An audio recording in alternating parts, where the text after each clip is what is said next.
Ya, ini sebetulnya tema yang sangat menarik untuk bicara mengenai nasab Nabi Muhammad SAW.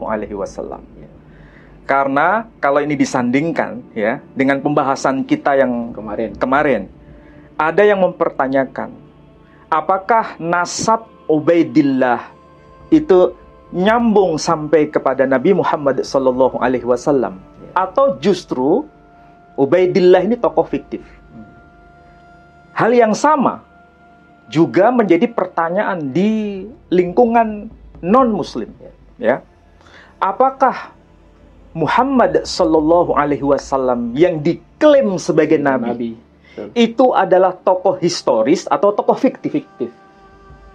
Atau nyambung tidak dengan Nabi Ismail? Ya, apakah kalau seandainya dia tokoh historis, bukan tokoh fiktif, apakah nasabnya itu nyambung sampai kepada Ismail ataukah tidak? Ya.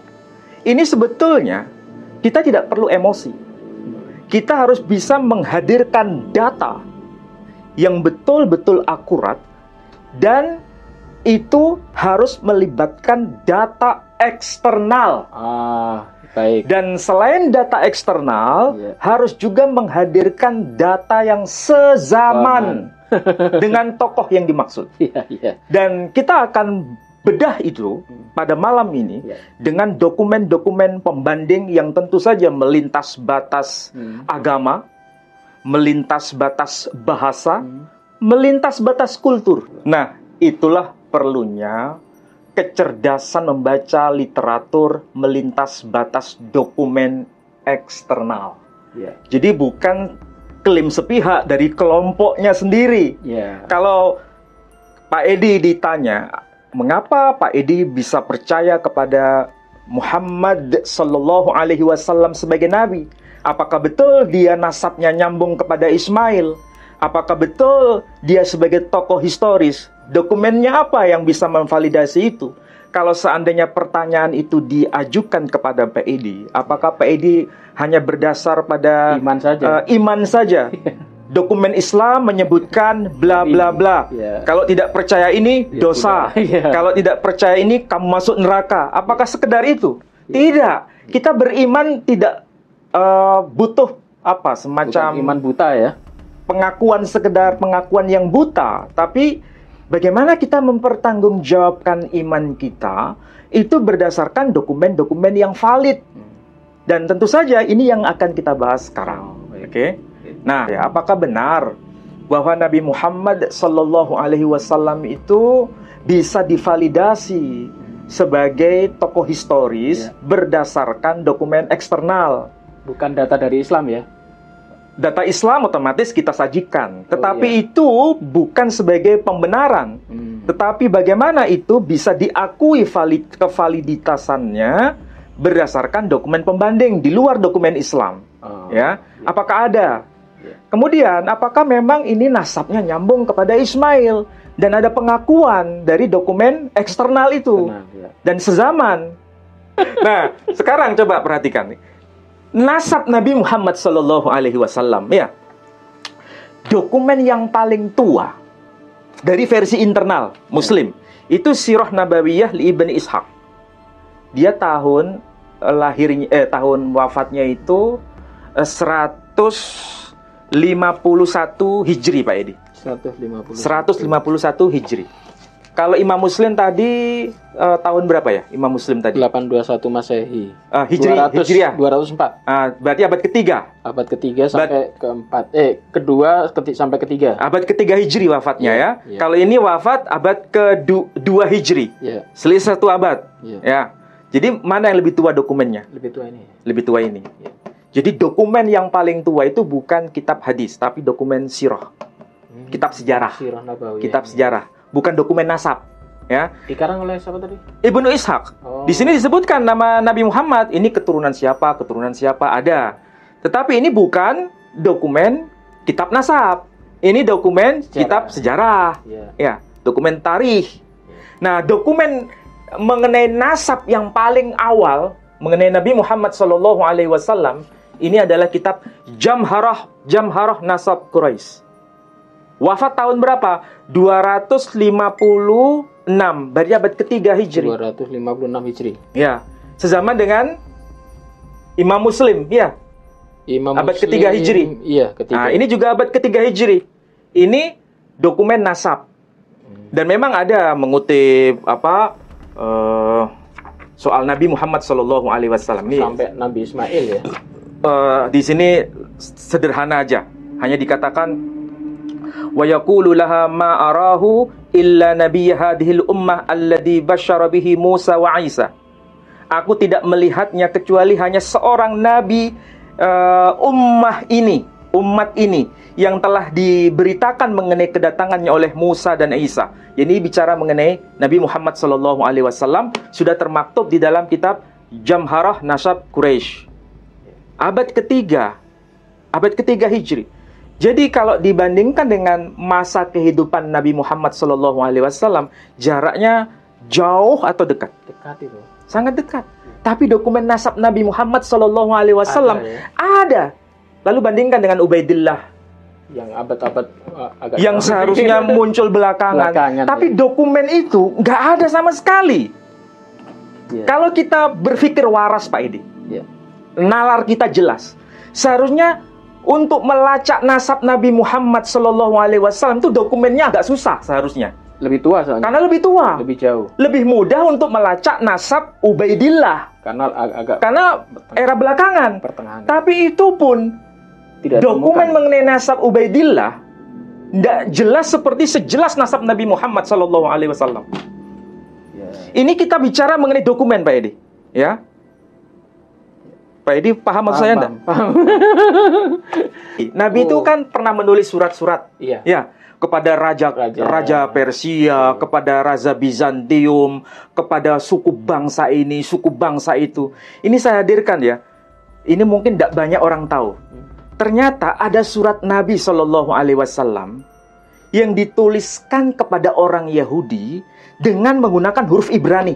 Masya Allah. Berarti ada yang pintar bahasa Ibrani di zaman Nabi itu.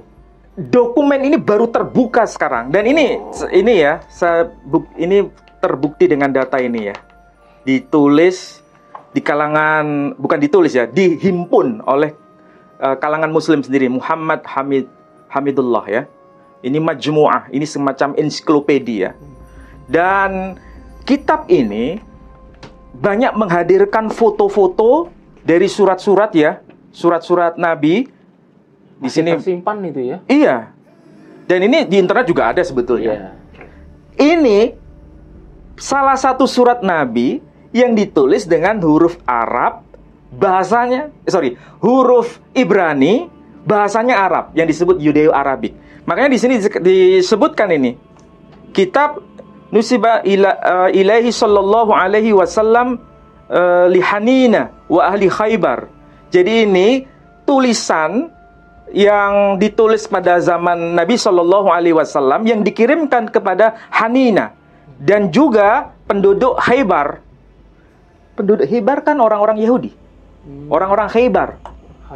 Madinah ke arah utara. Orang-orang Khaybar. Ketua kaum Yahudinya disebutkan namanya Hanina. Ditulis dengan apa ini? Bil lughatil arabiyyah walakin bi khat Ibrani. Jadi ini ditulis dalam bahasa Arab tapi khatnya Ibrani. Ini dokumen yang sampai sekarang masih tersimpan. Di mana ini? Ini ma'khudh min majallah Jewish Quarterly Review. Nah, ini bahasa Inggris tapi sudah diarabkan ya. Jadi ini dokumen yang sudah divalidasi oleh jurnal internasional di Israel. Jewish Quarterly Review. Ini dokumen masih ada, Pak Edi. Itu bahasa Ibrani ya? Tulisannya Ibrani. Nah, ini tulisannya kayak gini. Tapi ucapannya Arab. Iya, jadi ada Bismillahirrahmanirrahim di sini tertulis, tapi tulisannya Ibrani. Jadi ini yang bisa dikatakan dokumen yang sezaman dengan kehidupan Nabi Muhammad SAW. Ada dokumennya. Dan ini sezaman juga dengan masa kehidupan Sophronius. Makanya ketika menulis surat kepada Raja Bizantium, Sophronius itu masih hidup. Makanya dia bisa bicara seperti itu. Dokumennya ada. Dokumen Islam oke, Dokumen internal ya, dokumen eksternal dari Sophronius. Oke. Begitulah cara melacak nasab yang benar. Iya. Bukan pokoknya harus internal ada, diakui sendiri, bukan dikait-kaitkan dengan Kristen. Ini nalar kayak apa seperti ini tuh? Apalagi, bukankah selama ini kita bicara mengenai kristologi? Betul. Artinya itu kan dokumen eksternal harus bisa dihadirkan. Jadi kenapa waktu kita bahas nasabnya Ba'alawi, kita bahas dari kelompok Kristen ada yang protes? Nah, itulah sebabnya saya tidak habis pikir. Mereka ini sebetulnya mau menggunakan pisau yang sama, tetapi tidak jujur dalam menggunakan kaidahnya. Waktu dia bahas kristologi, buka-buka buku Kristen. Kalau kita seharusnya kita kritis terhadap nasab Nabi Muhammad SAW harus bisa divalidasi. Juga harus kritis terhadap nasab yang lain. Apalagi itu keturunan Nabi loh. Apalagi keturunan Nabi. Yeah. Nabi Muhammad SAW nasabnya nyambung dengan Nabi Ismail. Yeah. Cara membuktikannya seperti ini. Dokumen eksternal ada, dokumen sezaman ada. Cara membuktikan nasab Ubaidillah keturunan Nabi Muhammad SAW seharusnya juga dokumen eksternal ada, dokumen sezaman juga ada. Itu kalau dari kacamata filologis. Kalau kita mau belajar secara ilmiah, Pak Edi, kita harus hati-hati menggunakan data. Karena ada kemungkinan penafsiran yang menyimpang, yang sebenarnya tidak tepat. Ungkapan kaum Saracen di sini dalam bahasa Yunani disebutkan Sarakeniken, ya, Sarakeniken. Sarakeniken itu dari dua kata.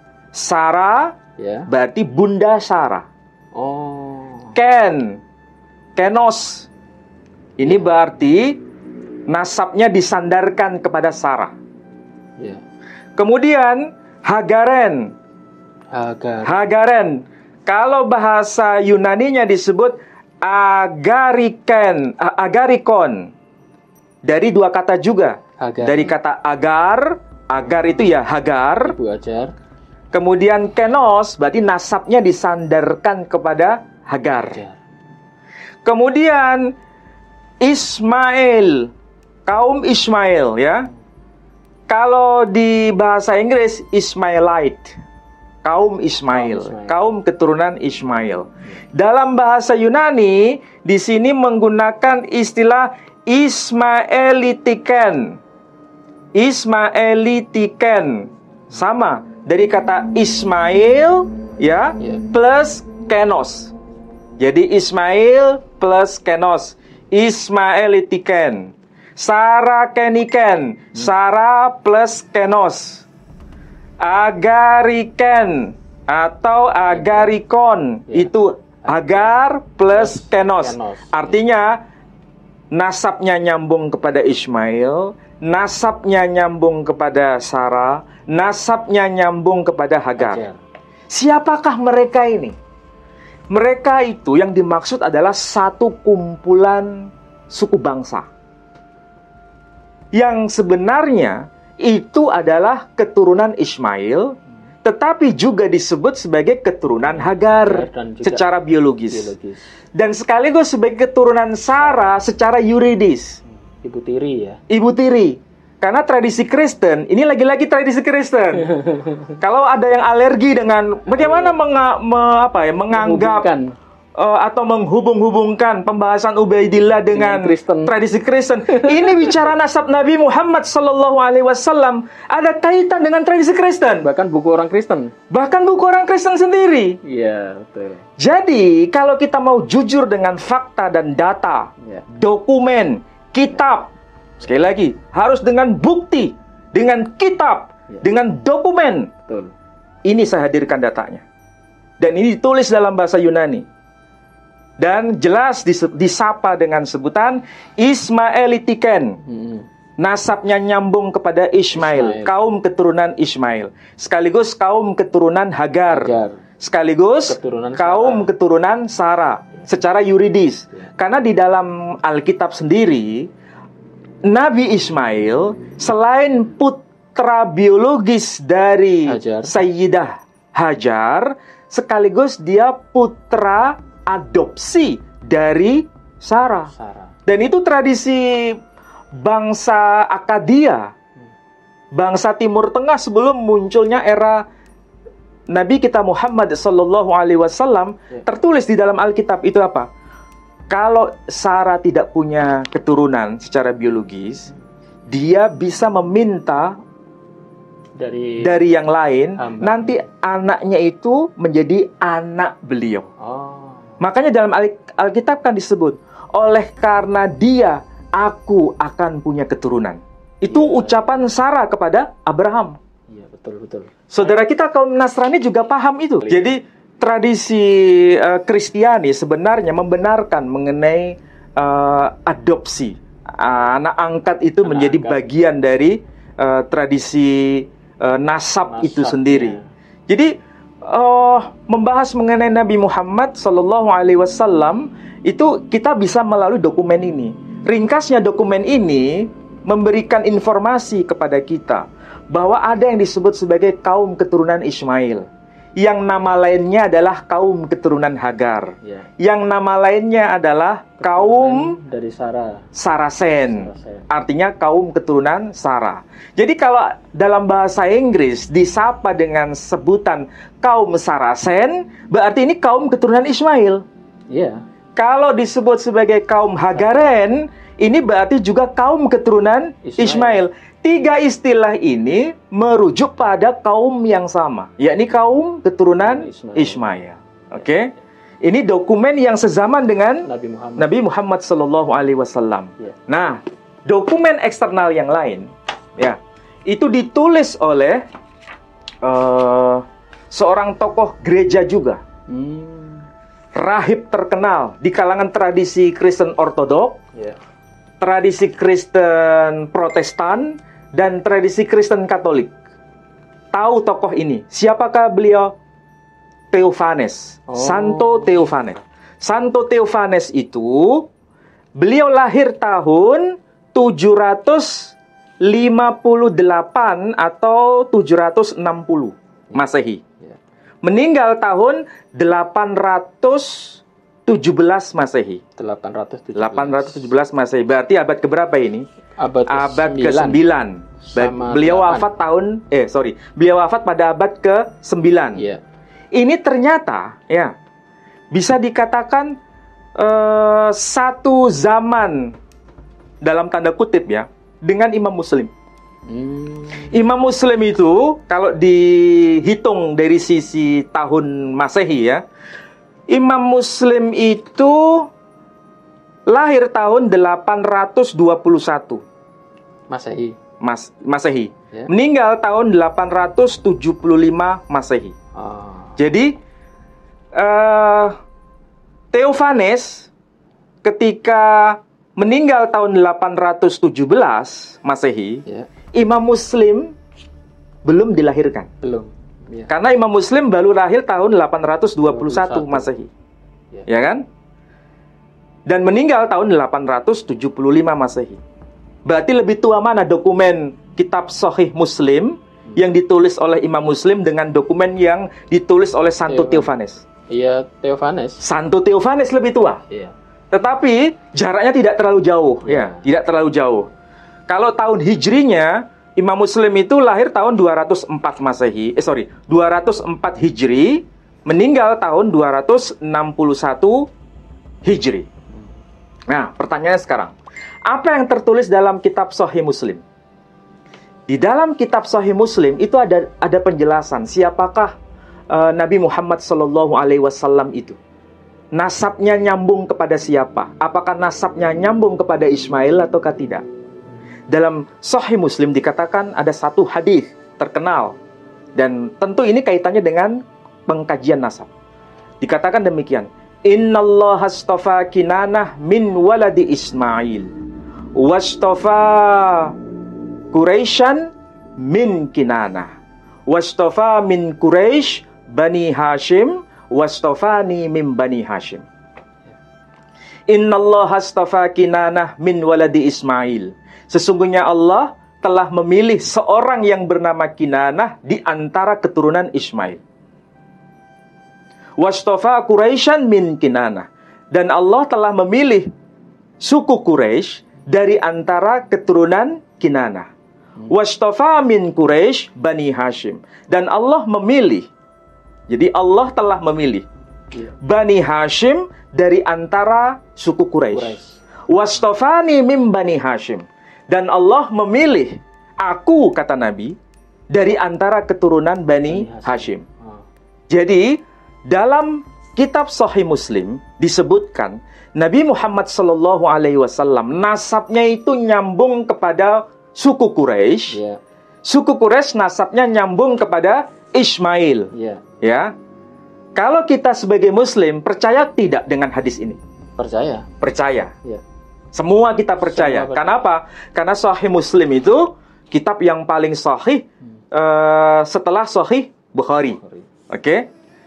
Tapi kalau ini dokumen internal, itu berarti hanya klaim sepihak. Hanya klaim umat Islam. Kalau hanya klaim umat Islam, cukup diimani, selesai. Nggak perlu menakut-nakuti orang non-Muslim. Kalau kamu tidak percaya bahwa Nabi Muhammad nasabnya nyambung kepada Ismail, kamu berdosa. Nggak bisa menakut-nakuti seperti itu. Kenapa? Karena ini dokumen internal Muslim. Kalau mau menakut-nakuti, ya, saya pakai istilah menakut-nakuti ya. Kalau menakut-nakuti, harus bisa menghadirkan dokumen eksternal. Pembanding. Ada pembandingnya. Dokumen apa itu? Ini dokumennya. Ini yang ditulis orang Kristen ini. Dokumen yang ditulis oleh orang Kristen bahwa nasab Nabi Muhammad SAW itu juga nyambung kepada Ismail melalui Quraisy. Jadi di sini Pak Edi, ini memang bahasanya harus dipahami secara arif supaya jangan kemudian terburu nafsu menyalahkan dokumen. Ya. Itu bahasa Yunani juga. Ini bahasa Yunani sudah diterjemahkan dalam bahasa Latin dan diterjemahkan ke dalam bahasa Inggris. Ya. Penerbitnya sama. Penerbitnya mana? Ini. Harvard University Press. Ya, Harvard University Press. Tahun berapa? 2018. Oke, jelas ya. Ini sudah dikompilasi ini. Ini dokumen-dokumen bahasa Latin yang dapat kita akses pada masa abad pertengahan mengenai kehidupan Nabi Muhammad SAW yang diedit dan ditransliterasikan oleh Julian Yoles dan Jessica Weiss. Ya, tahun berapa? 2018. Oke, dari sini jelas. Apa yang tertulis di sini? Saya bacakan yang versi bahasa Inggris, saya terjemahkan ke dalam bahasa kita ya, supaya paham. Di sini disebutkan, ini Santo Theophanes sendiri menulis. Pada tahun ini telah meninggal seorang yang bernama Muhammad, seorang pemimpin, nabi palsu dari kalangan kaum Saracen. Disebutkan ya. Saracen ya. Saya ulangi lagi. Pada tahun ini telah wafat, telah meninggal seorang yang bernama Muhammad, seorang pemimpin, nabi palsu dari kalangan kaum Saracen. Ya, yang juga dikenal sebagai orang-orang Arab. Jadi kalau begitu, ya, ada seorang yang bernama Muhammad dalam tulisan ini ya, Santo Theophanes menyebutnya sebagai pemimpin dan sekaligus menyebutnya sebagai nabi palsu. Ya, karena ini Santo Theophanes ini lahirnya setelah Nabi Muhammad meninggal ini ya. Ya, betul. Jadi, kalau dia menyebut nabi palsu, itu wajar. Kenapa? Karena ini bukan bagian dari imannya seorang rahib yang bernama Santo Theophanes. Kalau dia menganggap seorang nabi yang benar, berarti dia jadi Muslim. Muslim dia. Ya kan? Tapi karena dia bukan Muslim, seorang Kristen, wajar dia anggap sebagai nabi palsu. Agama baru soalnya. Karena dianggap sebagai agama baru, yang dianggap menyimpang. Kalaupun disebut sebagai nabi palsu, tidak ada masalah. Tapi dia mengakui bahwa ini tokoh historis. Ada keberadaan. Bukan tokoh fiktif. Bahkan menyebut nama langsung ya. Menyebut nama langsung. Namanya disebut Muhammad, bukan tokoh fiktif. Meskipun agamanya tidak diakui, ajarannya tidak diakui. Makanya di sini menggunakan istilah apa?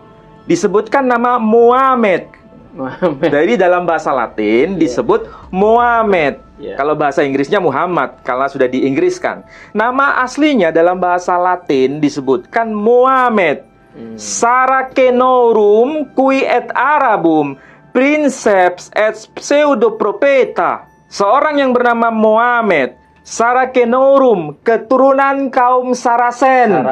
Ya. Berarti kaum Sarasen itu sama dengan kaum keturunan Ismail. Ya. Sama dengan kaum keturunan Hagar. Sama seperti kesaksian Sophronius. Ya, yang tadi saya sebutkan.